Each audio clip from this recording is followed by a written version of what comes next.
नमस्कार दोस्तों, आपका स्वागत है द ट्रेंडिंग टॉक में। आप जुड़ रहे हो संजय पटेल के साथ। 22 अप्रैल 2025 का दिन भारत के लिए एक और काली सुबह बनकर आया।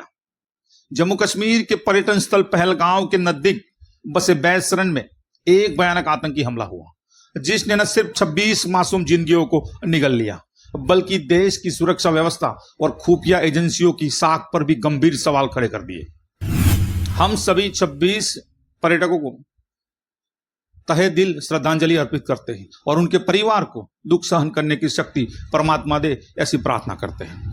भारी हथियारों से लैस आतंकियों ने सैलानियों और स्थानीय लोगों पर अंधाधुंध गोलियां बरसाई। सबसे हैरान करने वाली बात यह रही कि खुफिया एजेंसियों को इस हमले की पहले से सूचना थी, फिर भी आतंकी इस नापाक साजिश को अंजाम देने में कैसे कामयाब हो गए। क्या यह खुफिया तंत्र की विफलता है?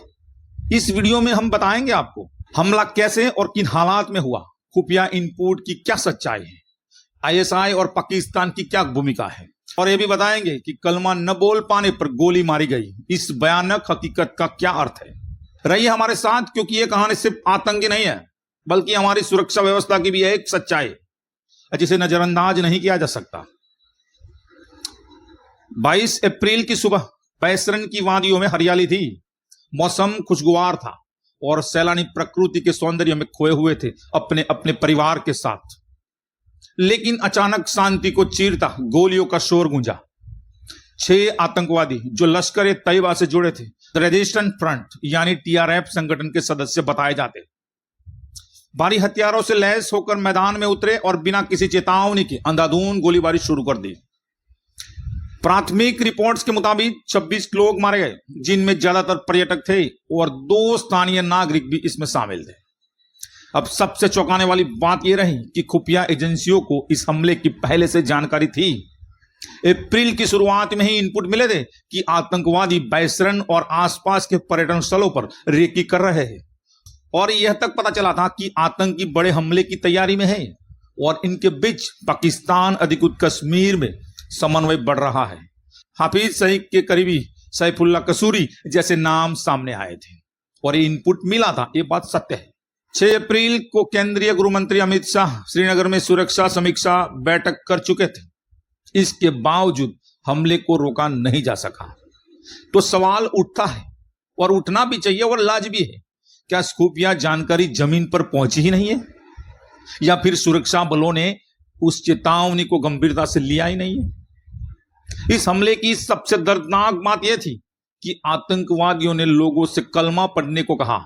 जो पढ़ नहीं सके उन्हें गोली मार दी गई, यानी जो हिंदू थे उनको गोली मार दी गई, और जिनको कलमा आता था या जो पढ़ सके, जो मुस्लिम थे, उनको नहीं मारी। एक महिला ने बताया कि जब उसके अपने पति की लाश देखी और खुद को भी मार डालने की गुजारिश की तो आतंकी ने जवाब दिया, तू जिंदा रह और जाकर अपनी सरकार को बता देना कि क्या हुआ है। यानी सीधा सीधा ये मैसेज मोदी जी को बताए, ऐसा आतंकी का कहना था। मित्रों, ये सिर्फ आतंकी हमला नहीं था, यह एक मैसेज था, एक प्रोपेगेंडा जो पाकिस्तान की आईएसआई और आतंकी संगठनों के जरिए फैलाया जा रहा है। और ये खेल 90 से चला आ रहा है, नया खेल नहीं है। हमले के पीछे टीआरएफ का नाम आया, लेकिन सूत्र बताते हैं कि इसके पीछे आईएसआई का सीधा हाथ। आईएसआई ने न सिर्फ हमले की योजना बनाई है, बल्कि हाफिज सईद और अन्य संगठनों से समन्वय कर हथियार, ट्रेनिंग और टाइमिंग तक फिक्स की। 18 अप्रैल को रावलकोट यानी पीओके में टीआरएफ कमांडर अब्बू मूसा ने एक सभा में कहा था, बंदूकें गरजेगी, जिहाद जारी रहेगा और भारत को कश्मीर से बाहर निकाला जाएगा। ये अब्बू मूसा 18 अप्रैल को जाहिर सभा पाकिस्तान में बता रहा है। इतने इनपुट्स के बावजूद पर्यटक स्थल पर ना तो पुख्ता सुरक्षा थी, ना कोई स्थायी निगरानी तंत्र। हमले के बाद सेना और सीआरपीएफ ने सर्च ऑपरेशन चलाया, लेकिन आतंकी पहले ही घने जंगलों में गायब हो चुके थे। लेकिन वो ज्यादा दिन बच नहीं पाएंगे, क्योंकि वो कायराना हरकत की सजा उनको मिलना तय है।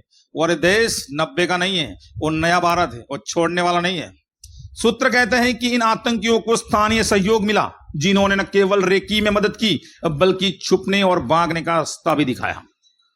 1990 से 2025 तक अब तक सैकड़ों निर्दोष पर्यटकों को मौत के घाट उतार दिया गया। इस बार भी ठीक वैसे ही रणनीति अपनाई गई। मतलब साफ है, आतंकी अब हाइब्रिड वॉरफेयर पर काम कर रहे हैं, जिसमें स्थानीय नेटवर्क, दहशतगर्दी और धार्मिक कट्टरता तीनों मिलकर काम करते हैं। अब सबसे बड़ा सवाल, क्या खुफिया एजेंसियों को इनपुट मिलने के बाद जिम्मेदारी से हाथ धो लेना काफी है? क्या जमीन पर तैनात सुरक्षा बलों को पूरी जानकारी दी गई थी? और क्या हम अब भी इस सोच में जी रहे हैं कि सब ठीक है, ये तो होता है, चलता है? अगर यह हमला किसी पर्यटन स्थल पर हो सकता है, तो क्या अगला निशाना कोई मॉल नहीं हो सकता, कोई स्कूल, कोई या धार्मिक स्थल नहीं हो सकता था? हो सकता था। यह समय केवल निंदा करने का नहीं है, बल्कि आत्ममंथन का है। भारत को अब सिर्फ सीमा पर ही नहीं, आंतरिक सुरक्षा और खुफिया तंत्र में भी एक बड़ा रिफॉर्म तैयार करना पड़ेगा, क्योंकि आतंक अब बंदूक से नहीं, सोची समझी रणनीति और घरेलू समर्थन के जरिए आता है। लेकिन इस बार देश खामोश नहीं है। इस बार हम सिर्फ श्रद्धांजलि नहीं देंगे, बल्कि इंसाफ भी लेंगे।